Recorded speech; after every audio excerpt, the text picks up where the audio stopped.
মানুষ মারা গেলে বাবা মা স্বামী স্ত্রী যে সম্পদ রেখে যায়, এই সম্পদ কে কে পাবে, কোন আত্মীয় স্বজনগুলা পাবে, এই সম্পর্কিত আল্লাহর পক্ষ থেকে নির্ধারিত অংশ সম্বলিত হুকুম নাজিল হওয়ার আগে বিধান ছিল যে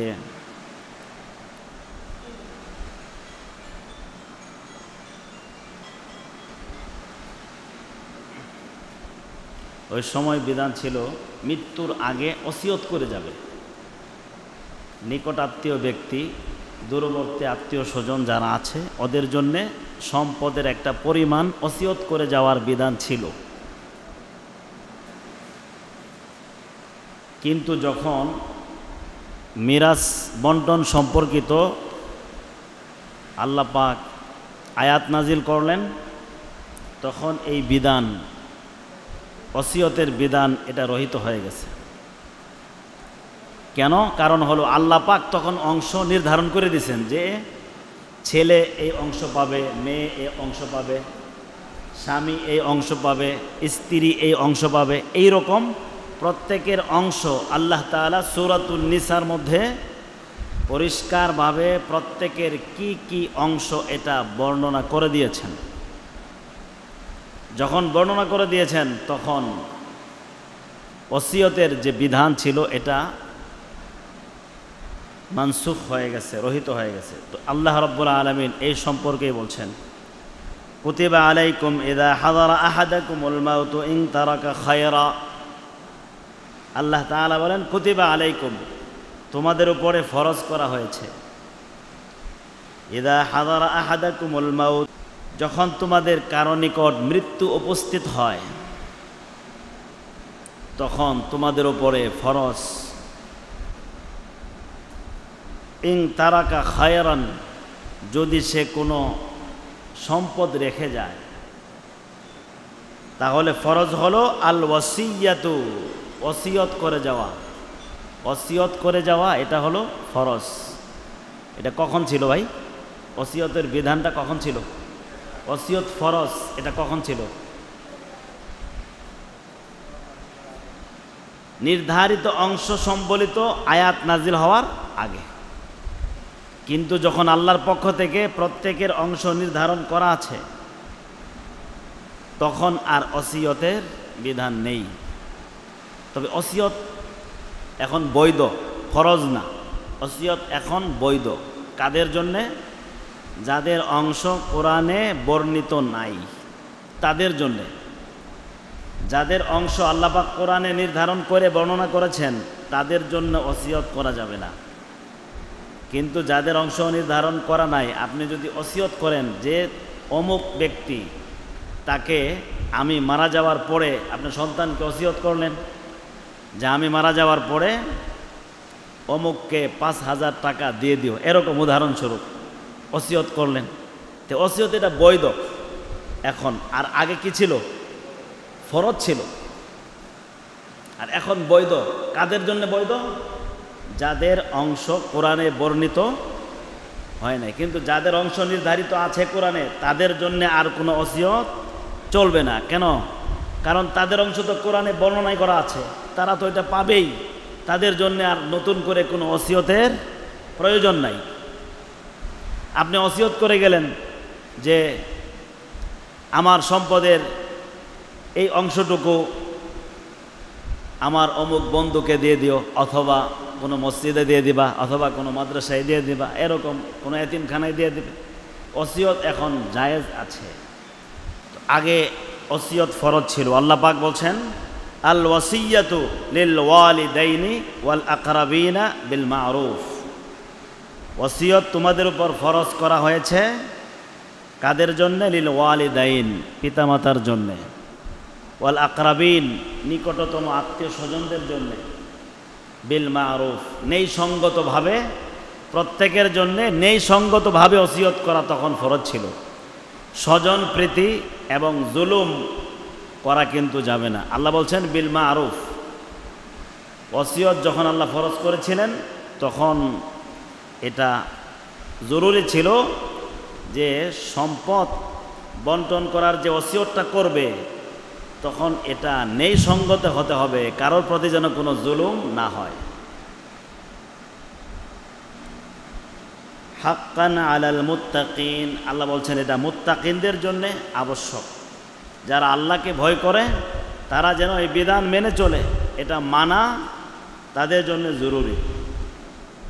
কিন্তু যখন আল্লাহ তাআলা ইউসিকুমুল্লাহু ফি আওলাদিকুম লিযযাকারি মিথলু হাযযিল উনসায়াইন সূরা নিসা এই আয়াত নাজিল করলেন, তখন ওসিয়ত যে ফরজ ছিল এই বিধানটা রহিত হয়ে গেছে। তো যখন ফরজ ছিল তখনকার বিধান ছিল এটা যে আল্লাহ পাক বলেন ফামান বাদদালাহু বা'দা মা সামিআহু ফাইন্নামা ইসমুহু আলাল্লাযীনা ইউবাদদিলুনা। ওসিয়ত করার পরে যাকে ওসিয়ত করে যাবে মৃত্যুর সময়, ওসিয়তকারী ব্যক্তি যাকে ওসিয়ত করে যাবে সে যদি ওই ওসিয়ত অনুযায়ী বন্টন না করে দেয়, সে যদি এদিক সেদিক করে, তাহলে ওসিয়তকারী ব্যক্তির কোনো গুনাহ হবে না, বরং যে উল্টাপাল্টা করলো সে এই গুনার ভাগী হবে। মনে করেন যখন ওসিয়ত ফরজ ছিল তখন ওসিয়তকারী ব্যক্তি নেই সঙ্গতভাবেই তার সন্তানকে ওসিয়ত করছে যে অমুকরে এই পরিমাণ দিবে, অমুকরে এই পরিমাণ দিবে, অমুকরে এই পরিমাণ দিবে। তার এই বন্টন নেই সঙ্গত ছিল, কিন্তু বাবার মৃত্যুর পরে সন্তান বাবার ওসিয়তকে উল্টাপাল্টা করে ফেলল। এই উল্টাপাল্টার অপরাধ ওসিয়তকারীর ঘাড়ে যাবে না, বরং যে উল্টাপাল্টা করলো তার ঘাড়েই বর্তাবে।